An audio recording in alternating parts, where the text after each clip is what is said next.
E mais tem um discurso que fala manso. Você já ouviu o discurso de Stalin? O discurso de Stalin era manso, sereno, ele não era como Hitler, porque Hitler era evidentemente maluco. Tá certo? Você viu o discurso dele, o cara berrava, se descabelava, tudo. Agora, Stalin falava manso. Só que era muito mais perigoso do que Hitler. O Hitler, ele comandou um movimento, vamos dizer, de tipo nacional, um movimento sem grande possibilidade de expansão internacional. O Stalin comandava o movimento no mundo inteiro, porra.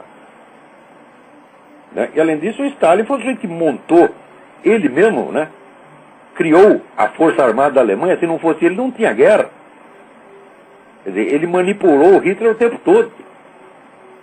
Que agora, se ouve, Stalin, é impressionante porque o homem fala devagar, assim, né? Parece um professor primário explicando as coisas, né?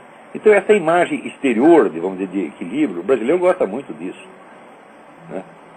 Que uma coisa que até o François Fron que dizia que o sujeito diz calma e tranquilamente que 2 mais 2 é 5, que o outro retruca indignado que são 4, todo mundo dá razão ao primeiro porque falou calmamente. Isso aí não sei se aplica ao mundo inteiro, mas no Brasil é assim.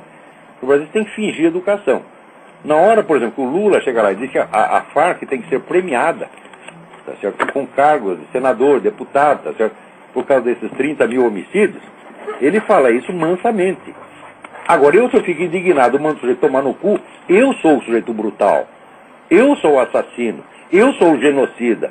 O Lula, a turma das Farc, não, eles nunca fizeram mal a ninguém, coitadinho do operáriozinho. Então é isso, pô. Então o pessoal está ligando muito para a aparência. Você dá o acessório, você dá o supérfluo, eles abdicam do essencial. Então é por isso que o Brasil está condenado. O Brasil não vai chegar como país independente, não completa mais 10 anos, não. Eu sempre dizia aos meus alunos, o Brasil não chega a 2020 como nação, como soberania territorial. Sempre, há 20 anos eu digo isso, porque eu estudei o assunto.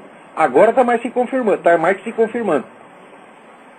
Agora, você veja, onde é que esse idiota desse Tony Belotto escreve isso? Na Veja, no blog associado à Veja, que é a revista da extrema-direita. Como é que essas coisas podem ser... Como é que uma coisa tão obviamente anticristã, tão obviamente alinhada, tá certo, com a nova ordem mundial, que é profundamente anticristã, como é que isso pode ser extrema-direita? É que no Brasil a margem de direitismo se estreitou.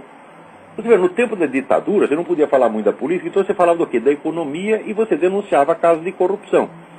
Você não podia denunciar, por exemplo, perseguição a pessoas.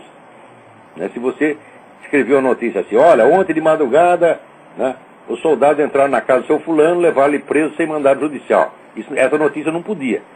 Então o que a gente fazia? Eu trabalhava no Jornal da Tarde, que era, dos Mesquita, era o jornal mais visado que tinha no país. O Jornal da Tarde do Estadão era os mais censurados. O que a gente fazia? A gente só podia falar de economia ou casos de corrupção, porque casos de corrupção eram politicamente neutros. Então a gente denunciava a corrupção no governo, e o próprio governo deixava publicar. Ora, no sistema petista aconteceu a mesma coisa. Você não pode combater os caras politicamente, então o que você faz? Você se limita a acusar de corrupção. Só que daí aparece o PT reclamando que as notícias contra a corrupção, tá certo, são a campanha sórdida de extrema-direita. Note bem, a esse ponto de radicalismo o governo militar não chegou. Ele nunca disse que denunciar a corrupção no governo era extrema-esquerda. Então você vê que o cerco está fechando e que eles estão estrangulando, vamos dizer, a liberdade de opinião muito mais do que no tempo da ditadura. No tempo da ditadura, nenhum fenômeno do tamanho do Foro de São Paulo foi jamais escondido. Se escondia assim, mas é um caso de um sujeito que foi preso ilegalmente, né? Mas quando morreu o nego na cadeia, quando morreu o Vladimir Herzog, nós fizemos um barulho dos diabos. Ninguém conseguiu nos impedir de publicar aquilo. Agora, o Foro de São Paulo, que está ajudando essa gente a matar, só no Brasil 50 mil por ano, ficou escondido durante 16 anos. A ditadura fez isso, ela não conseguiria fazer. Ninguém não conseguiria controlar a imprensa desse jeito.